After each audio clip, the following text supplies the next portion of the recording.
السلام عليكم ورحمة الله. تعال اقول لك ازاي تتعلم الخراطة السي ان سي بطريقة سهلة جدا وابسط مما تتخيل.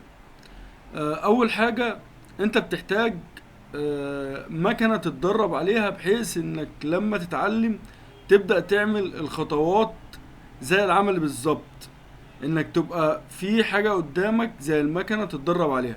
ففي برنامج هنا جميل جدا، نفس المكنة بالظبط في كل حاجة، جميع الكنترولات الخراطة والفريزة السي ان سي. يعني مثلا اللوحة اللي قدامنا ده كنترول سيمنز سينيموريك، دي خراطة سيمنز سينيموريك دوت. ده جي اس كي، خراطة سي ان سي. تمام. هنا كنترول فانوج، خراطة سي ان سي. مش كله خراطة، في برضو فريزة، ده كنترول هاز فريزة سي ان سي. تمام. ده بالنسبة للبرنامج بيدعم جميع الكنترولات، بتعمل كل حاجة عليه، تشغيل وبرمجة وكل حاجة. طب تمام، انت دلوقتي قدامك المكنة، طبعا عايز تتعلم. فمحتوى الكورس من البداية خالص، من الصفر لتعليم التشغيل والبرمجة وجميع السيكلات، عبارة عن فيديوهات وكتب وصور شرح لكل حرف للبرمجة. تمام. عندي دي صور شرح لكل حرف للبرمجة، وهنا عندي دي الكتب البي دي اف، الخراطة والفريزة. تمام. وعندي هنا كورس الخراطة السي ان سي. تمام. مشروح على البرنامج ومشروح على المكنة اهو، زي ما حضرتك شايفين المكنة، وفي ازاي تقرا الرسمة، وازاي تقيس البوكليس والبوكريمتر، ومن بداية شرح الزراير والتشغيل والبرمجة وجميع السيكلات.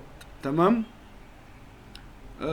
يبقى محتوى الكورس كتب وفيديوهات وصور شرح لكل حرف للبرمجة. حضرتك بتعلم من الكورس وتطبق على البرنامج المحاكاة اللي هو نفس المكنة بالظبط في كل شيء. تمام.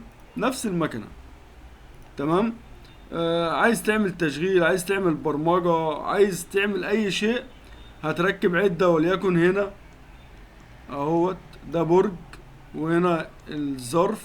تمام. بحيث ان انت تركب العدة والشغلانة وتبدأ تعمل الحركات المانيوال بتاعتك والتشغيل والاوفست والبرمجة وكل حاجة. تمام. برضو بكتب لك التفصيل في وصف الفيديو، او في التعليقات، او في فوق الفيديو، الكلام اللي بيبقى مكتوب على الفيسبوك كده في الفوق، او في اليوتيوب على الوصف. التواصل واتساب على 010 010 17 836 155. تمام. دولة مصر، عشان الخارج يضيف الرمز قبل الرقم. والسلام عليكم ورحمة الله.